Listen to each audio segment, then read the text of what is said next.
so good to talk with you, Sarah. I would love for you to go ahead and introduce yourself and whatever you would like to say to sort of get us started. Yeah, absolutely. So, my name is Sarah Corbyn Woolf. I use she, her pronouns. I am a theater maker, which is the general term I have fallen onto to include acting, directing, producing, helping with leadership. I do a lot of marketing now, and like fundraising and development work. I work primarily, I work almost exclusively in the world of Shakespeare, and I tend primarily towards what we let's call it like small budget theater production, right? I think that there's a lot of conversation about how to not how to refer to that without it being dismissive. Right. But when it comes down to it, right, I'm doing a lot of work with very few resources. So that's kind of developing into an area of expertise slowly but surely. And I also work in mental health coordinating for theater specifically, and I'm involved with an organization that's looking at that work for both theater and film, the Association of Mental Health Coordinators, where I work in leadership, and also I'm very interested in ethical and sustainable practices in the theater world. That sounds so cool. Okay, I didn't know that existed, and now I have something to Google. Oh, that sounds as the child of a grief and trauma counselor. That's like, ooh. Yeah, totally. Yes, it's really profound work. It informs a lot of what we do at Advice to the Players, which is, of course, the company through which we are connected. Yeah. And it's been actually ATTP has been a wonderful spot for me to practice and to integrate some of the better practices and the tools that I've come to through mental health coordination, through my training, through my certification. So there's a sort of informal relationship in a way between AMHC and ATTP, not just the fact that I'm running social media for both, among other things. That's cool. Yeah, and especially with like, I know that like I know we're here to talk about Romeo and Juliet, and like I have played Romeo before in like a school tour setting, so like this will be my first time tackling like actually the whole script. Totally, yeah. But that is something that like has been on my mind of just like, because I have of the scenes that I have performed, one of the scenes that I performed for the school tour was a sort of mishmash, a mashup of all of Act 5. Perfect. As it should be. Right. Yeah, we're gonna do the viol speech, and then we're gonna like hop, skip, and a jump, and now we're in the tomb because we have half an hour.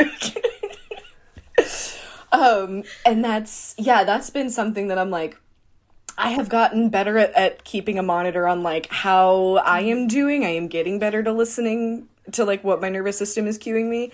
But it is something that like, as a trans person, performing that death at the end is something that I'm like, yeah, I'll have to be paying attention to myself as we're doing that. Absolutely. It's something that I love the way you put that your I don't know, muscle for noticing is strengthening, because I think that I recently presented a session at the Shakespeare Theatre Association conference in January, and it was all about that. I mean, it was about other things, but one of the upshots, really, what we came back to was that the best thing you can do to solve the problem of dysregulation, all of that in scare quotes, is to get more self-aware. And as a teacher or a person in a position of leadership, facilitation, authority, to model it, right? To model our self-awareness, knowing that it's a imperfect and limitless journey. And because how can we do anything to make our spaces safer is a complicated word. Yeah. But so is better, but I'll go with better. How can we make our spaces better, more inclusive, more sustainable, all of those good things, if we don't even know how to notice when things feel bad, right? Mm-hmm. When things feel off, and the difference between things feeling off and things feeling bad, and finding the nuance and that gray area between discomfort and danger, all of that stuff. Yeah, it's an absolute fascination of mine. Not only because I think it's critical to the future of our industry, I also just find it really interesting. So, Neat. All of the above. I'm so excited to learn new things. Oh, So fun. So I'm just in case anyone on the who's listening has not come across R and J, just like a super quick summary. So you have sort of the overarching plot of Romeo and Juliet, who are from two opposing families, the Montagues for Romeo and the Capulets for Juliet. They've been fighting for who knows how long, to the point where they don't even know why they're fighting. There's no cause stated in the script. There's a big fight at the start of the play where the prince comes out and yells at everybody and is like, stop fighting, or death penalty for the next person who does. And then we like hard cut to Benvolio, who's Romeo's cousin, who finds out Romeo. So the arc of how I've been taught it so far is Romeo is in love with this girl named Rosaline, who is a cousin of the Capulets, but she has decided to become a nun, so she has taken a vow of chastity. And Romeo is all heartbroken and woe is me. And they end up they crash the Capulet party as a company of maskers to provide entertainment as a way to get in. And Romeo meets Juliet, they share a sonnet. The sort of traditional interpretation is they fall in love. They have the balcony scene where they decide, Juliet is like, tell me tomorrow if you want to get married, and let's do it.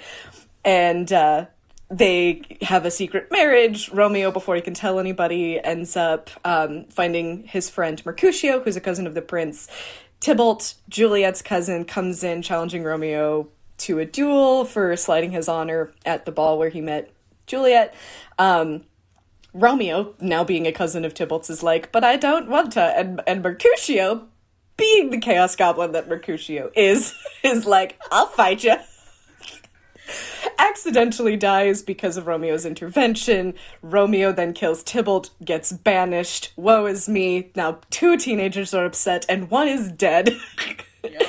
And then the Capulets decide to marry Juliet to Paris, who's another cousin of the prince, as a sort of way to be like, can we get back in the prince's good graces? We're so sorry. Juliet, obviously having just been married, doesn't want to.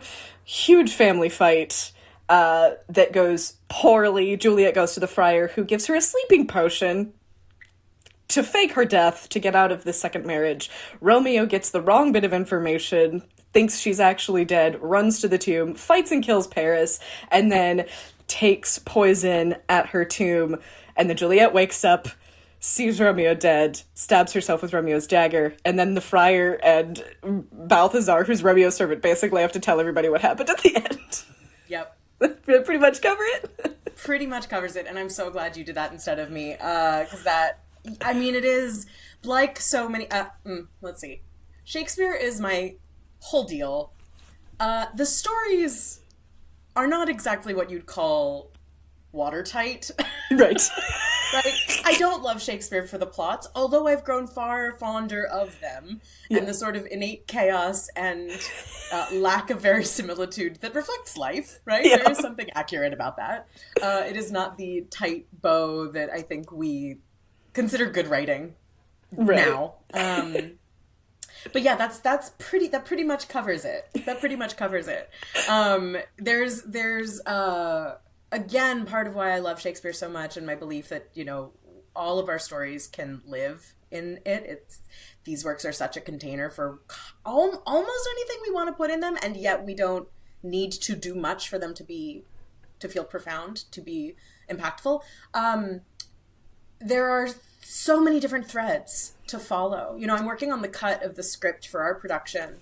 And I love cutting scripts, first of all, because I don't really think any Shakespeare play should ever be done in total. And I have a whole soapbox historically backing up that opinion. But as I work on the cut, I don't believe that there's like a cut that can ever be the right cut for every production.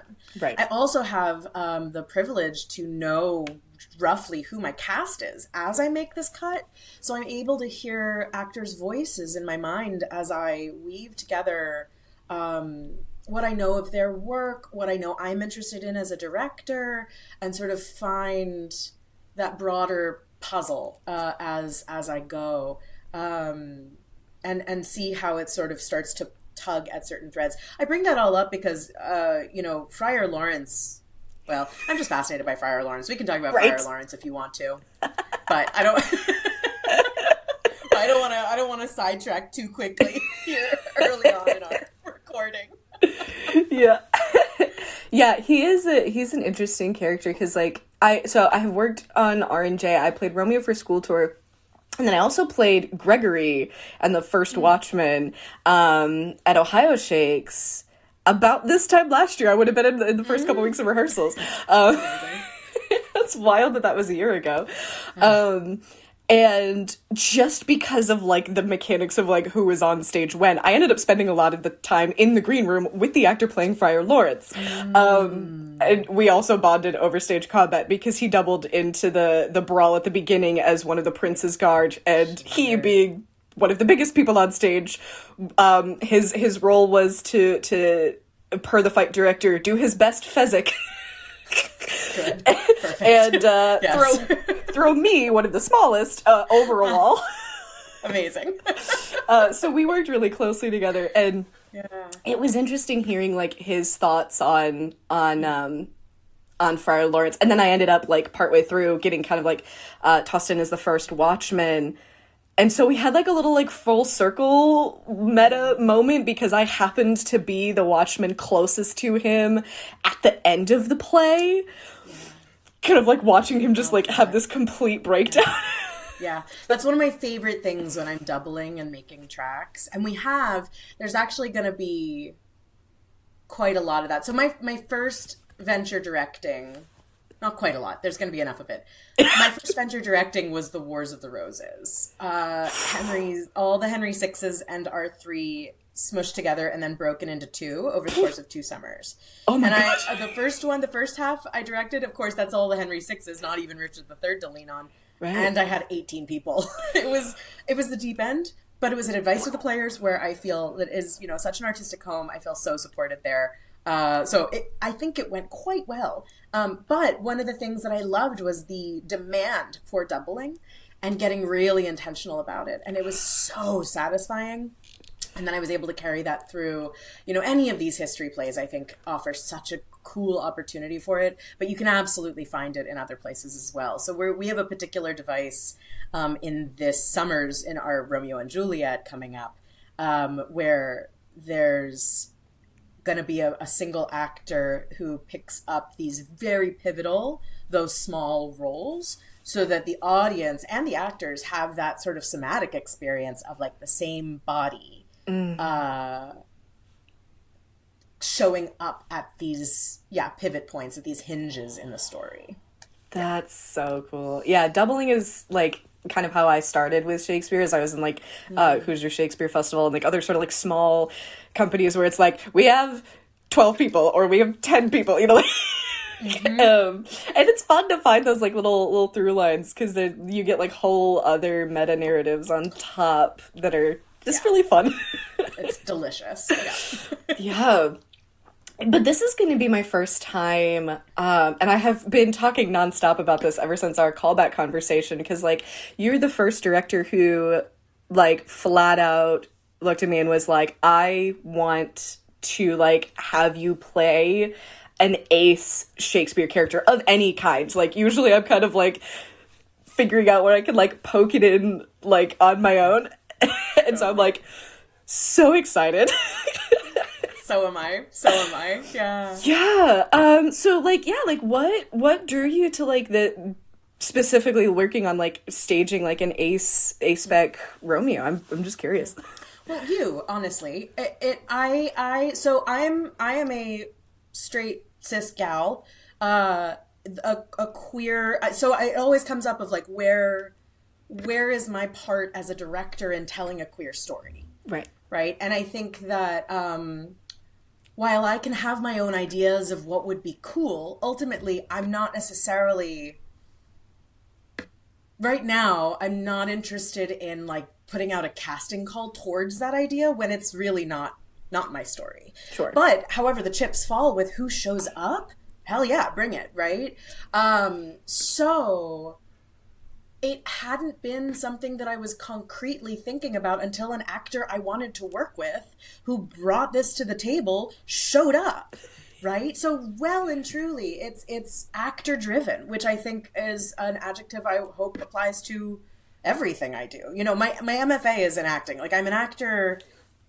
I chronologically, I'm an actor first. Emotionally and spiritually, I don't want to pick. I don't know. They're so different for me.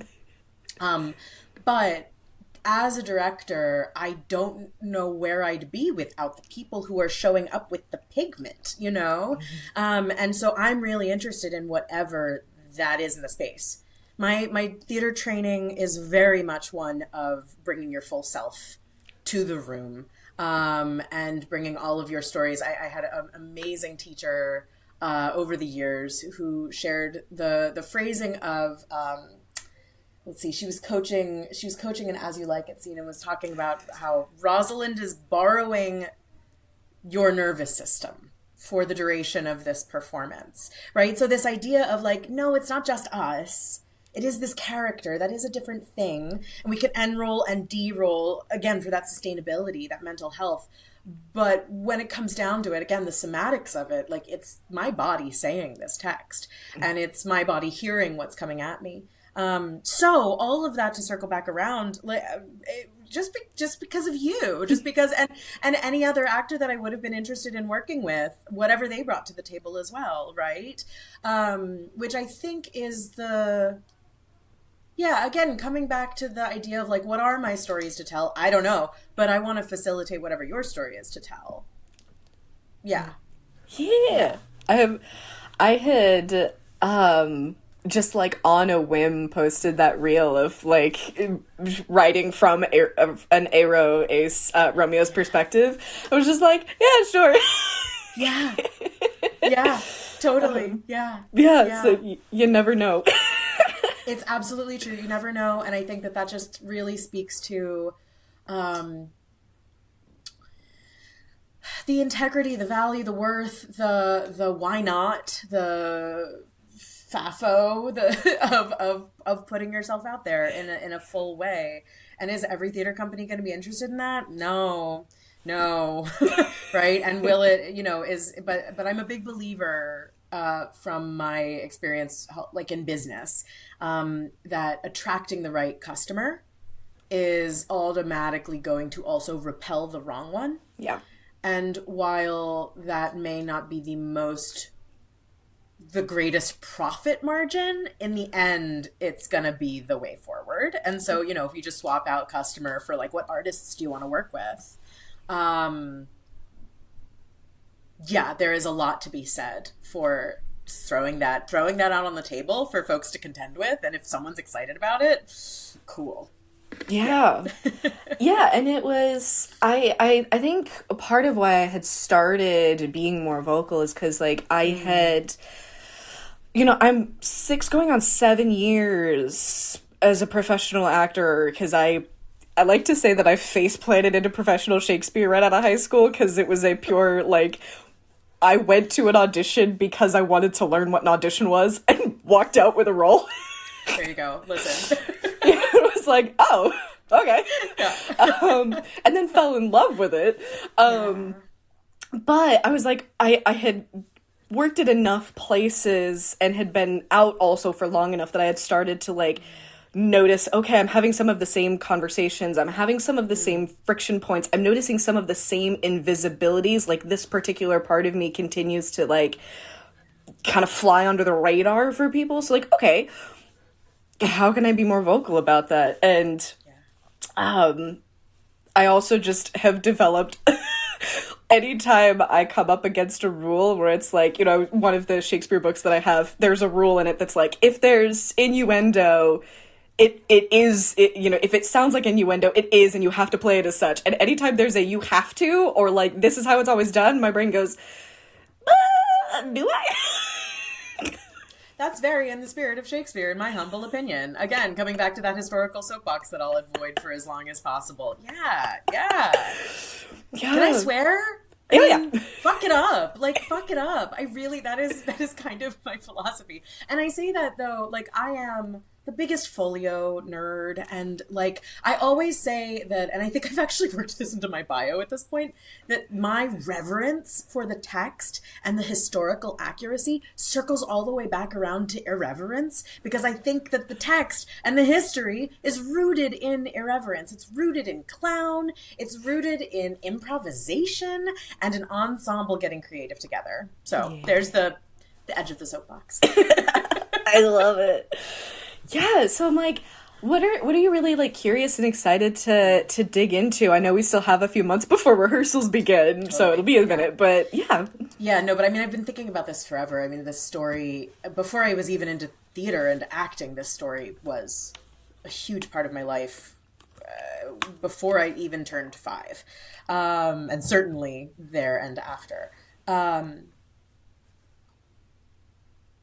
So a friend of mine, a colleague, a friend, and someone that I deeply respect and honor, Amanda Giguère, she among others, she also, Wendy Franz, I believe is her name, who works with her out in Colorado, at Colorado Shakespeare, is doing this amazing work using Shakespeare for violence prevention.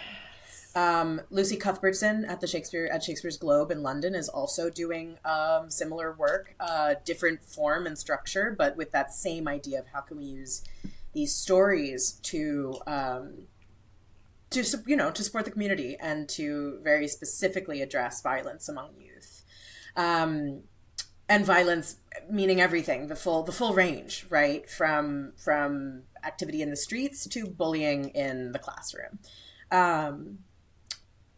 One of the things that came up in a recent presentation of theirs that I was able to attend was this idea of Romeo and Juliet as the greatest love story ever told, that's often the tagline, right?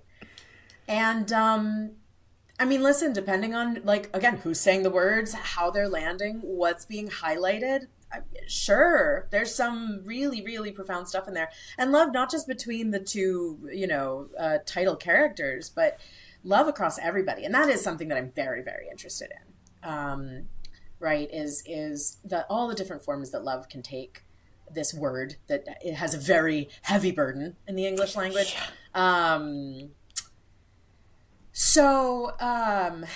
Yeah, I've been thinking a lot about that. I've been thinking a lot about, like, what is the love in the play?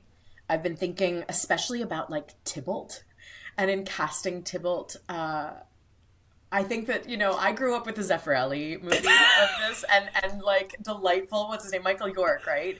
With his just, like, juicy, slimy, villainous glory. And it's so satisfying, but I also am very interested, and his work is so beautiful in that film, like the subtlety of the performance makes space for, I think, though doesn't necessarily highlight, like, Tybalt loves his family. Yeah. Right? And I played Friar Lawrence in grad school, and I came away from that, like, Friar Lawrence loves this community and wants to see this violence end. And if kind of almost taking advantage of these two young kids and their experience might help solve this larger community problem, so be it. And in the end, Friar Lawrence is successful. Like, it works. It works. At what cost? At a great cost. Mm-hmm. Is it worth it? No. But right, so there's this heart throughout the play. I forgot what your question was exactly, because I'm so excited about all of this. What was the question? Yeah, just like, what are you curious or excited to dig into with this? Yeah. So I think that maybe that is, this idea of, like, what is love, and what forms can it take? The idea of the greatest love story ever told, not necessarily just, like, if it is, I don't think it's about the two, about Romeo and Juliet, right? Yeah. Maybe it is. It's just about, like, something far beyond them. So in terms of the story at large, that's something that's really, really interesting to me, this heart-forward idea. What if it's honestly like snagging this from Othello, right? Those who love not too wisely, but too well. So that's really been a guiding force as I think about this. Yeah. In terms of the more individual space, I am so eager to not know what things mean and why and how. I played Juliet in 2019 in a production that I produced. I come across older than I am, or I did until I sort of evened out at 28.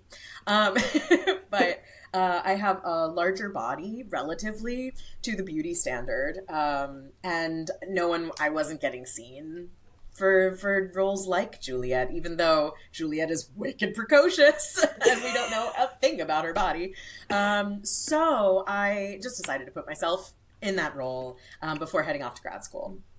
And one of the things I've been, again, wary of is assuming that I know what the role is about. I feel very clear on who my Juliet was. And I know that that's different than my Juliet would be if I were to play her tomorrow. And in that same vein, I am so psyched to get in the room with you and our Juliet and everybody else, because again, it is an ensemble piece, right? Yeah. To see what emerges.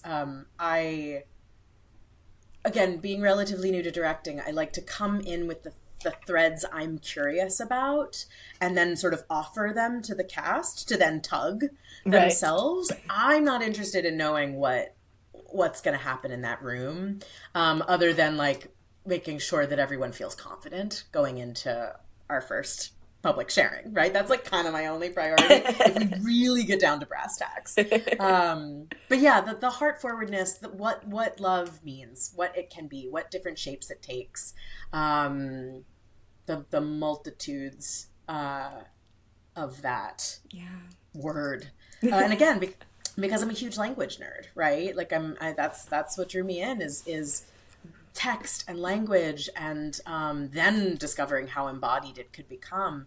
I think part of what I love about Shakespeare is that almost just about every word can mean so many different things. And so there we are, right? There's the form and the content of getting into that nitty gritty when it comes to the text itself, as well as an umbrella sort of North Star for where we're headed in terms of exactly that, of like, what does this, how many different things can this word mean? Yeah. This word love. Yeah, because like, I come from my dad's a pastor, and so like I've grown up hearing that, like, English, we have like love, and that's kind of it, but like in like Greek and Hebrew, there were so many different words for different kinds of love. And especially as I've gotten more into like the works of like Angela Chen and like Cody Daigle-Oriens with like Ace Dad Advice and like asexual and aromantic studies, sort of re-unraveling back to those like different, okay, what different languages do we have for different kinds of love? Like, I know that's something that I'm going to be bringing with me, is like just all of the workshops that I've taken from Cody. And like, they wrote a whole book called the Ace and Aro Relationship Guide that's just all like tools, and it's like, obviously it's focused on the Ace and Aro communities, but a lot of it is just like, here's how to communicate about like intimacy, like checking in with whoever you need, whether it's just like a hug or finding non-touch forms of pleasure, like the sun on your face, or like listening to your favorite song, and like how can we put words to those kinds of love that everybody experiences, and how does those sort of broad terms get particularized into like these individual, like, okay, this is what these words mean for me, and how do I communicate that verbally and non-verbally? Yeah, absolutely. Which I think I'm a big believer in how much we sort of intersectionally have to learn from different communities and conversations. I know the one that's loudest for me is like how much I at the time had to learn from like the non-monogamous community in terms of communication and labeling, and language, which I now put into practice. And it again, this idea of the inherent imperfection of language, not as something to cause despair, but to inspire creativity. Yeah. And again, coming back to like, why is there so much language in Shakespeare? Why does it go on and on and on? Because a teacher of mine shared this when I was my first year of college, I think, and I was also working on the balcony scene.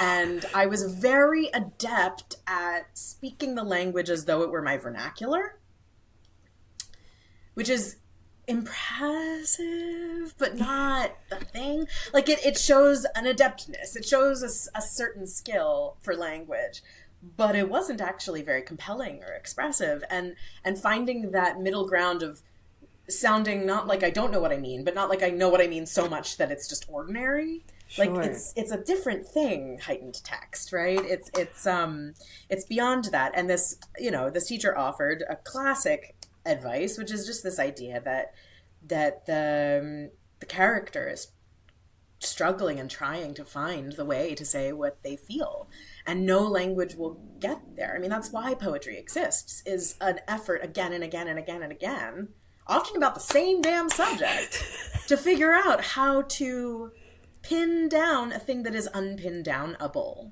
Mm-hmm. And I think it happens in Romeo and Juliet so much. I mean, it happens in all the plays, but I know my personal experience, I don't know, I'm thinking about the balcony scene. I'm thinking about Romeo's first speech with metaphor after metaphor of like, what if it was this? What if, no, okay, but it's really about the glove, but it's also about the stars. And like, what?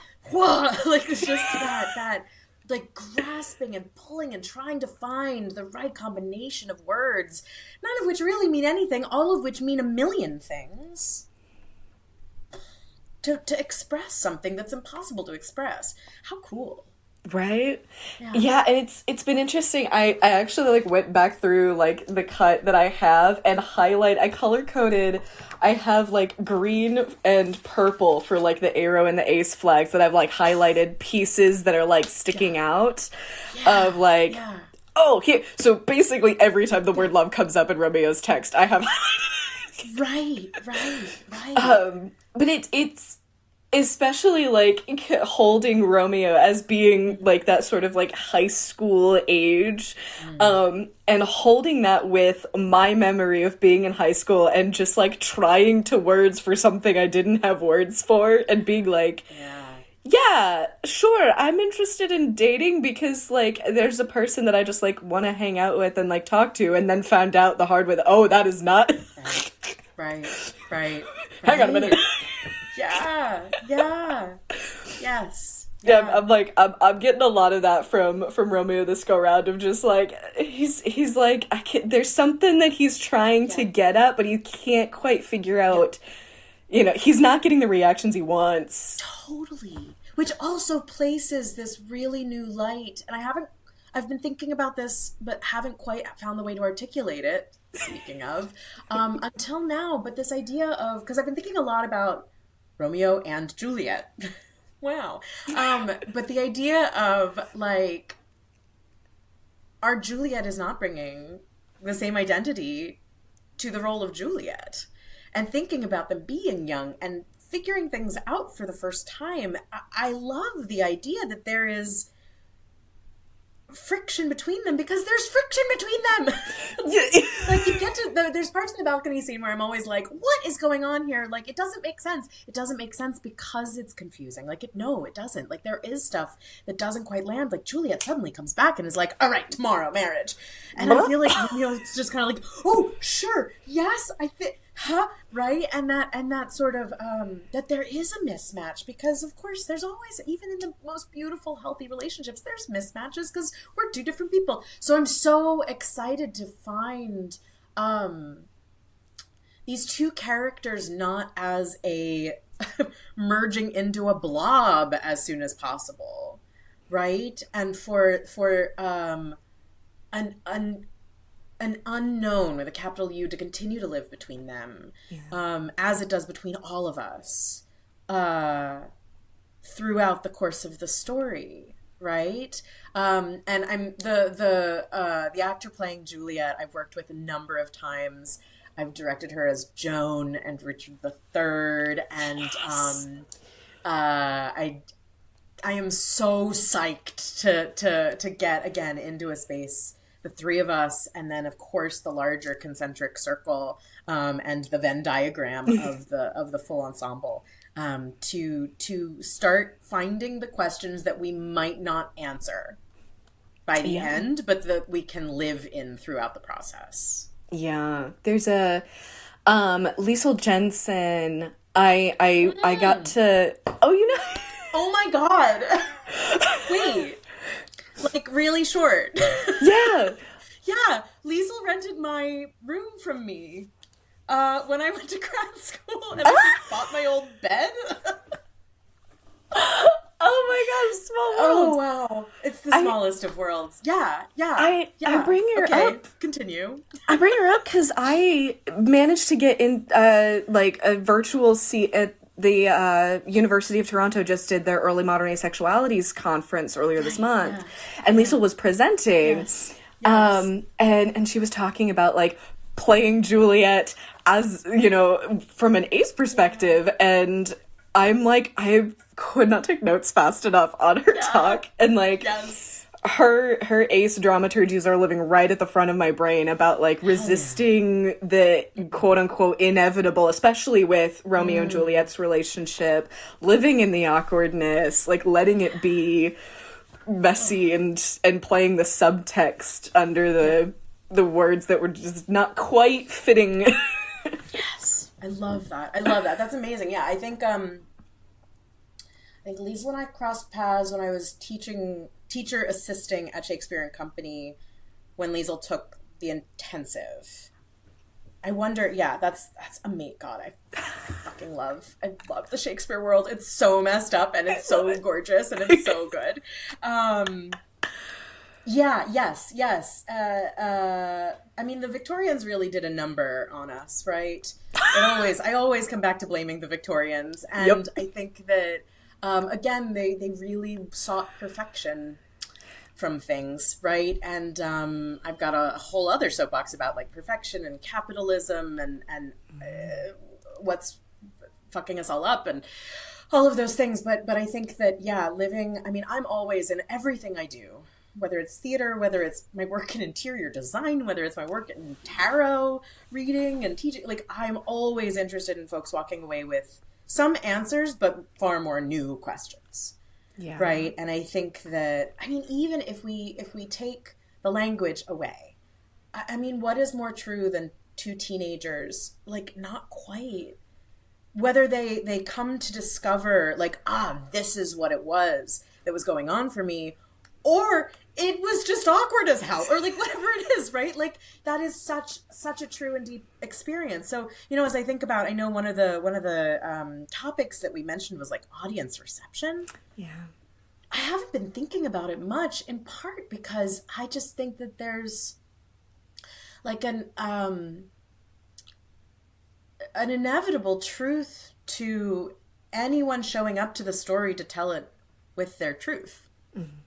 And I think that, there's nothing more true than first love, first draw, that first like intimacy, again, whatever that means. Another word that I'm very much like, we use that to mean a lot of things. What is the bare bones definition? Or not definition, but meaning.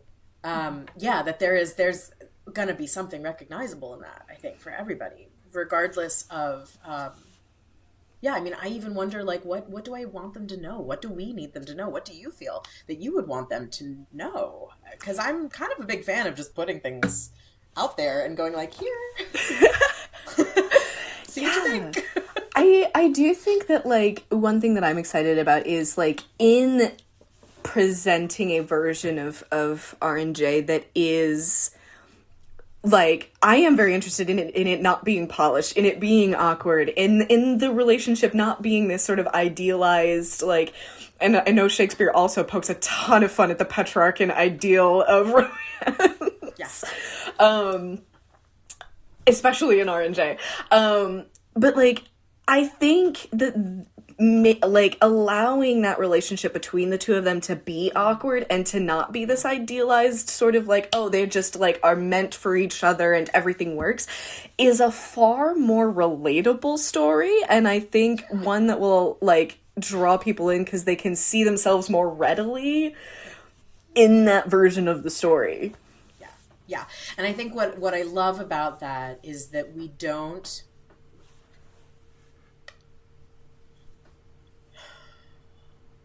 have to lose, we don't have to sacrifice the like glorious, magical, potentially like the shiny moments.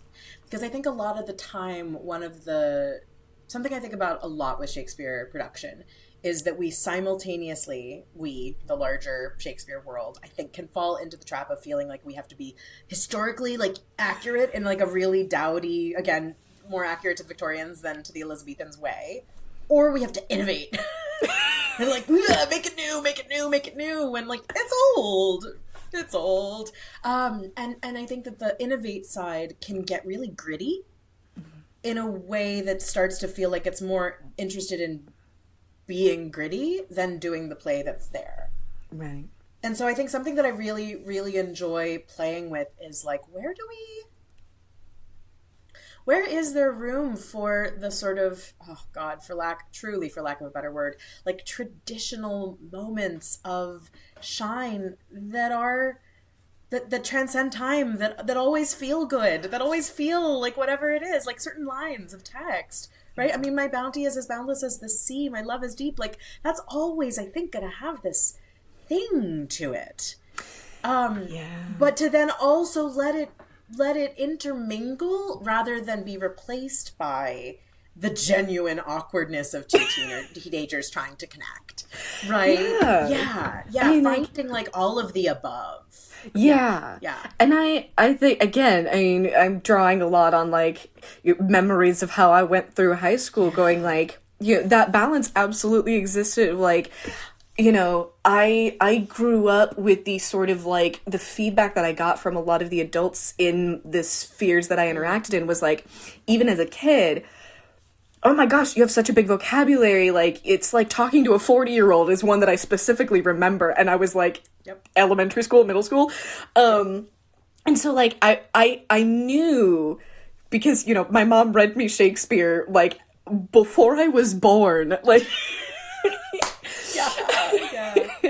I grew up hearing this language, and I grew up hearing, like N.T. Wright and C.S. Lewis and Tolkien and all of these like really dense, like some PhD level liberation theology. And so like, my parents instilled in me this capacity for like this amazing like language very young. And also there were still parts that were like, we're still building the vocabulary of like recent information. And so like, I remember being in high school being like, words was one of the things I was proud of, and yet it still wasn't eliciting the kinds of relationships and connection that I was looking for, because I still had stuff that wasn't quite fitting. Yeah. And knowing that like language, I mean, we hold our own personal relationships to it, right? And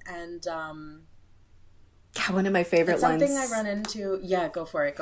One of my favorite lines in R&J is very early, and it's Romeo's, "Here's much to do with hate, but more with love." Especially because, like, I don't know if you've ever come across the channel Cinema Therapy. No. It's a filmmaker and a licensed family therapist who were like best friends, and they bonded over movies. Oh. I love them so much. Amazing. Yeah. Oh my gosh. Yeah. I learned so about their Lord of the Rings series. Just has me goosebumps and tears and all the feels every time. Are you familiar with the podcast Sidebar? Are you familiar with the podcast You Are Good? No. Okay, similar kind of thing of like looking at movies, but through the lens of like, how did they make us feel? What have they told us about the world? Not film critics, but like really truly examining what they reflect. And part of that is because they're not doing like evolved film. Like they've got a whole, like they do, the Fast and the Furious and like all of these sort of like, not evolved cinema kind of things. Sure. Anyway, I think you dig it. It's kind of a Neat. similar. I bet it's a similar exploration of like, great. So what is this about? Yeah, Right. yeah. What's this doing for us? They Yep. did an episode on Prince of Egypt. I think it was the Prince of Egypt episode, which first off, gorgeous movie. Sobbing on planes. Sobbing on planes. Yeah. Yes. And Jono is the therapist, and he brought up when the plagues come through after the last plague has come through, and Moses and Ramses have that last conversation, and Ramses is just go, and then the animation, like, you see Ramses' face just turn to pure hatred, and Jono was talking about how hate stems from love. It's either from a betrayal from someone you love, so the love has been hurt. You are taught by someone you love to hate someone else. And there's a third one that I can't remember. But like the fact that that same thing is echoing all the way back into R&J with this right at the top of the play. Like, it's a second scene. Like, Yeah.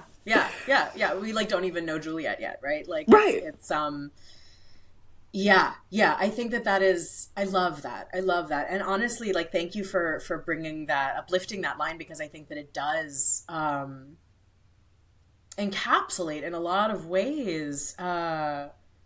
Again, kind of this, again, to use the same metaphor, like, hinge point of the story of I mean, thinking about Tybalt again, like, how much his love turns to violence, but like, what happens when we don't, for whatever reason, have a way to express our care. I think about the vulnerability of earnestness, how afraid people are of that vulnerability to care, to really genuinely care about something, and how that can sort of get tangled up and reversed.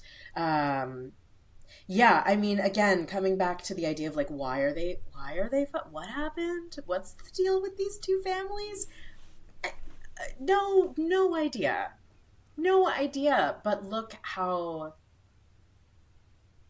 intensely, look how like raw it leaves people for so many reasons, both innately and when tragedy comes out of it. Yeah. Yeah. I'm also really excited because, like, I have managed to, in like 6+ years of acting, never get, even with playing Romeo twice, never getting, like, I didn't really have a lot of like staged intimacy in any of the roles that I've done. So like this will be my first time like working with this role. Part of it was like with the school tour, we're rotating teaching partners, and it's like, what, logistically, meh. Yep, absolutely. Yeah, You know, but it's something that, like, you know, because I'm also a fight director, so like physicality and staging is like becoming more and more a part of like how my actor brain works. And I'm very interested in like how the awkwardness can like show up in the physical staging, because like, you know, you have like the 3F zone of like fight, flight, fuck, you know, of like, if you're in this sort of, you know, arm's reach of each other, that's sort of the rule. Yeah. Which of course my brain goes, rule. Right. Yeah, no. Well, yeah. How do we mess I'm with a that? big fan of keeping people really far from one another when they want to be. Yeah. I think most of my directing is just like stretching elastic bands across the stage. Anyway, we'll get into that more when the time comes, but yeah. I'm interested in seeing, though, like, you know, how I'm thinking specifically of the ball scene where they first meet, because like I've never seen a version of Romeo and Juliet where that doesn't have two like lip to lip kisses. Yep. And I'm very curious to see like what happens if Romeo's like and like just panics. Yeah, and I think that, you know, if there's one thing about me is that I always want to find it in the text. But again, by that I mean find it. Like, let's figure out again what, knowing that all these words can mean so many different things. Let's see, what can this mean? Right. Because, you know, we say there is like a clear implication of contact. What is that, right? And I'm so, again, really, really excited to dig into that together to see what sparks up in each of your bodies as the two performers doing that sonnet together. The other thing that's been on my mind a lot lately, and this is, so I just got back, right, like a couple weeks ago from this Shakespeare Theatre Association conference, which is a highlight of my year. It's my third year going, and Ariana Karp, who works out of Insight in Santa Fe, I believe, but is based in California somewhere. Anyway, Ariana Karp gave an amazing presentation on abstracted violence and intimacy and using abstracted movement to tell stories, right? Which can be so useful, especially like in educational settings, in any spaces where, I think that like where consent may be complicated by power dynamic, can we find something where it's consenting to a different form of connection and relationship? And while it's something that I don't know that we would, like, I don't know that the overall aesthetic of our production is veering in the direction of abstracted movement. I do think that some of that work that can land on stage is also an amazing way to just explore in an initial form and then see where it takes the body if we get more literal about it, right? And so that's something that I'm really eager to play with a bit in our limited time, to see like a little more like what part of the body is this about? Like we have the like palms and we've got lips. Right. But what else is going on? Where else in the nervous system are things getting activated? Which knee is feeling warmth or magnetism or groundedness or whatever it might be, right? To like really crack open what's going on with the body, again, in this sort of like generalized concept of intimacy and an intimate moment, a close moment, whatever word we want to use for it. What is happening to the mind, to the body, to the spirit, and go from there and find our own answer to what that contact is, and of course to what it looks like. Right. Yeah. Cool. This is gonna be, I'm like, I can't wait. Me neither. I'm so psyched. I'm so psyched. Yeah. This is gonna be really, really fun. I've already gone through like I've never started text prep this early. I love it so much. I haven't even gotten you the actual script yet, but I mean, it's all in there somewhere. Oh, yeah. Or whatever. It was really fun seeing just like how, because I obviously like I marked any point where I just had like sort of like I don't know how I'm gonna tackle this, and like there weren't as many as I thought. I don't think it's gonna be as difficult as I thought it was gonna be to like bring this Ace version into the story, because I was like going through and I was like, okay, yeah, there aren't as many friction points as I thought, and the ones that are there, I'm like, circle that for when we get. Yeah, totally. And like again, even thinking back to like your personal experience that you shared of not knowing quite how to articulate the experience you were having, like so for Romeo, right? If there's a word that in our self actor brain is like, okay, well, that means something really specific to me now that I kind of get my deal, like have landed in a new place of understanding how to speak, how to express, how to communicate my experience. Romeo's probably not there. Yeah. Right? And so what is it for Romeo to also be kind of coming back to this idea of like poetry is this constant search for the accurate, the perfect way to express something, and it's inherently never going to get there. For Romeo to let a thought, an attempt, like for that friction point to be like, okay, let me try it this way. Yeah. Maybe not quite, and to have that sort of dissatisfaction. I mean, God, that's, as an actor, that's how I get through any monologue ever, right? Whenever I've got a soliloquy, it's just mostly me being like, maybe it's this, maybe it's this way, maybe it's this way. And by the end, I'm not necessarily satisfied with the way that I found to say something, but then have to move on for whatever reason. So yeah, I think we've got a lot, I'm sure we'll reach things where, a really big question will come up of like, okay, maybe this just, and I'm always open to just cutting things, truly. But I think also that, yeah, there's going to be more like scaffolding baked in for us, as you're saying, than I think that we might have expected when we first discussed this over the summer, right? Yeah. So yeah, I'm so excited to see where your big circles are, and then of course also where things that are like actually also where those are. Yeah. Yeah. Well, any final thoughts as we wrap up, or? Not for now, I don't think. I mean, I'm really excited to reconnect with this conversation in this container as we move through. I am left thinking more, I think, about this idea of the audience. New Hampshire and the specific area of New Hampshire where we're in is a really fascinating place to bring in, what do you want to call it? I don't know. I mean, inherently queer stories, progressive conversations, like da da da da da. It's an extremely open and curious and welcoming community that went around Advice to the Players. And I'm really eager to see where we owe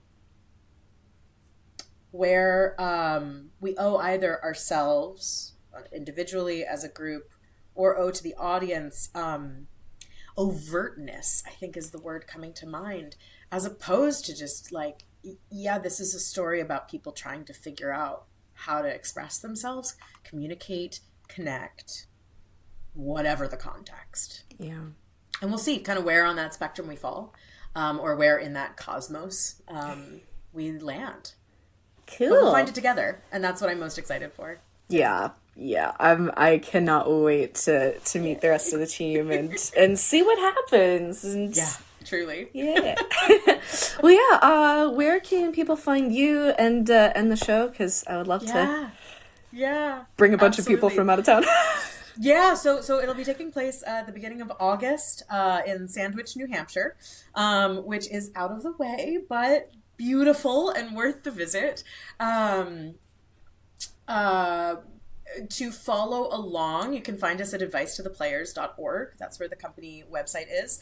As the marketing and development director, I am the one sending out newsletters and making social media posts. Our newsletter is the best place to get information, but we also have social media channels. I think we're Advice to the Players with periods between each word on Instagram right now, and you can find us on Facebook.